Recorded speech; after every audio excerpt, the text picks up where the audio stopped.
Assalamualaikum warahmatullahi wabarakatuh. Selamat pagi, siang, sore, ataupun malam. Pada saat ini saya akan menyampaikan hasil analisis pidato saya. Dan pidato yang saya ambil yaitu pidato Wakil Presiden pada saat ini, yaitu Bapak Gibran Rakabuming yang sedang menghadiri acara puncak peringatan Hari Disabilitas Internasional yang digelar di Taman Ismail Marzuki pada hari Selasa 3 Desember 2024. Berikut adalah video pidatonya dan hasil analisis saya. Salam sejahtera, Shalom, Om Swastiastu, Namo Buddhaya, Salam Kebajikan, Rahayu, Rahayu. Yang saya hormati Pak Menko, para Menteri, para Wamen, Kabinet Merah Putih. Yang saya hormati Ketua Umum Perkumpulan Penyandang Disabilitas Indonesia, yang saya hormati juga para hadirin undangan yang berbahagia. Pertama-tama saya sampaikan salam hormat dan bangga dari Bapak Presiden untuk Bapak Ibu semua. Bapak Presiden, mohon maaf tidak bisa hadir hari ini karena sedang berada di luar kota. Tapi doa dan harapan Bapak Presiden selalu beserta Bapak Ibu semua. Hari ini kita memperingati Hari Disabilitas Internasional. Harapannya ini bukan hanya kegiatan seremonial, tapi harus dijadikan momentum untuk menghadirkan ekosistem yang lebih nyaman, produktif, bagi penyandang disabilitas.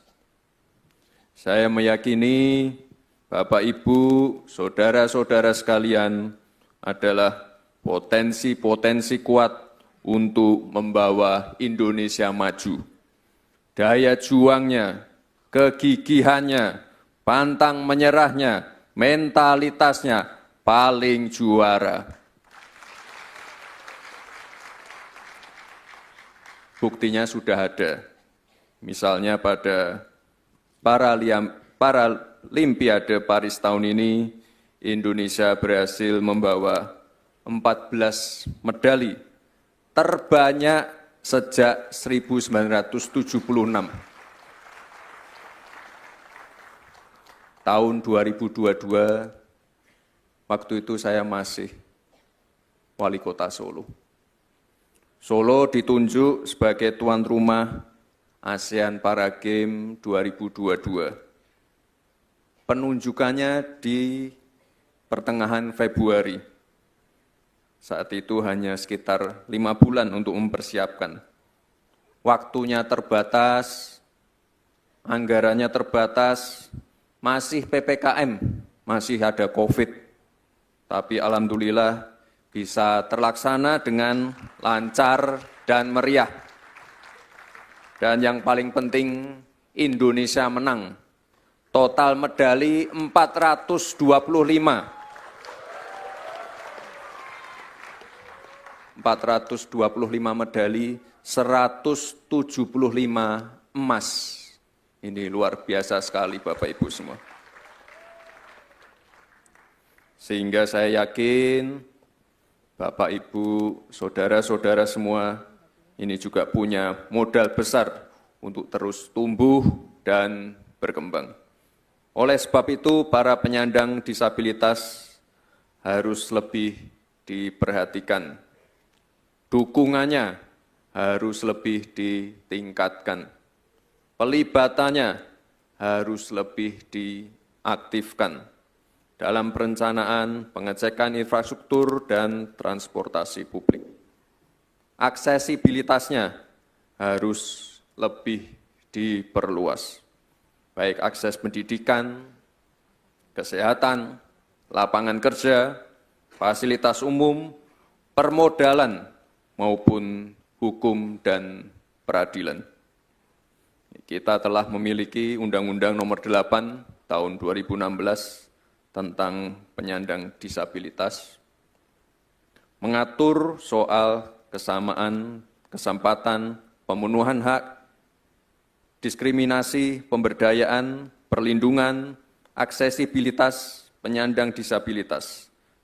10 peraturan turunannya juga sudah ada. Sekarang kuncinya adalah implementasi di lapangan. Ada pengawalan di lapangan. Ini harus kita lakukan bersama-sama. Oleh sebab itu, kita tingkatkan kolaborasi. Ini saya mohon juga Pak Menko, para menteri, para wamen yang hadir, lintas KL, lintas pemerintah pusat dan daerah, bahkan pihak swasta, organisasi masyarakat. Ini kita butuh kerja bersama untuk mewujudkannya. Terima kasih Bapak Ibu semua, sekali lagi salam hangat dari Bapak Presiden kita, Bapak Prabowo Subianto. Terima kasih. Wassalamualaikum warahmatullahi wabarakatuh. Terima kasih Wakil Presiden Republik Indonesia. Oke, baik.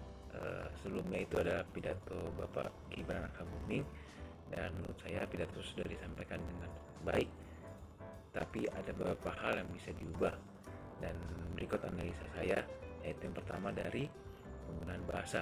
Kata-kata yang bersifat terlalu informal dapat diubah menjadi lebih formal. Misalnya, pada saat membuka, Bapak Gibran Rakabuming menyampaikan permohonan maaf atas tidak bisa hadirnya Bapak Presiden Prabowo Subianto. Dan pada pidato tersebut, Bapak Presiden Gibran menyampaikan seperti ini: Bapak Presiden mohon maaf tidak bisa hadir. Dan kalimat itu bisa diubah menjadi Bapak Presiden menyampaikan permohonan maaf karena tidak dapat hadir.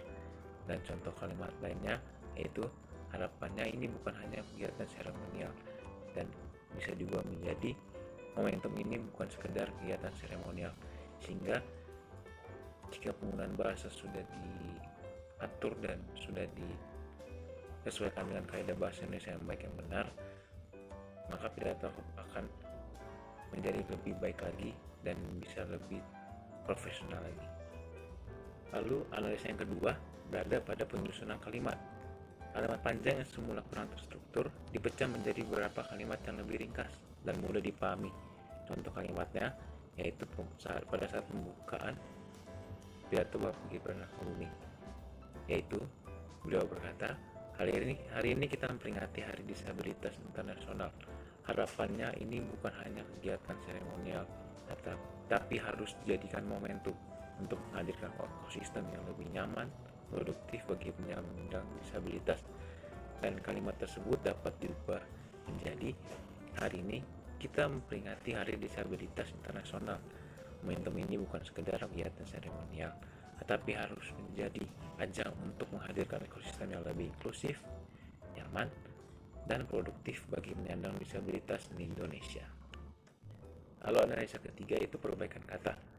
Ada beberapa kata atau kalimat yang dapat diubah sehingga bisa sesuai dengan kaidah bahasa Indonesia yang baik dan benar. Yaitu pertama, pada saat menyambut para audiens, yaitu Bapak Gibran menyampaikan Pak Menko, dan perbaikan kalimat tersebut dapat diubah menjadi Bapak Menteri Koordinator. Mengapa bisa diubah? Karena dalam konteks formal sebaiknya menggunakan bentuk lengkap dan resmi. Sama halnya juga dengan para wamen. Perbaikannya yaitu para wakil menteri. Alasannya juga sama, yaitu penggunaan singkatan seperti wamen kurang sesuai dalam pidato resmi. Lalu Bapak Presiden mohon maaf tidak bisa hadir.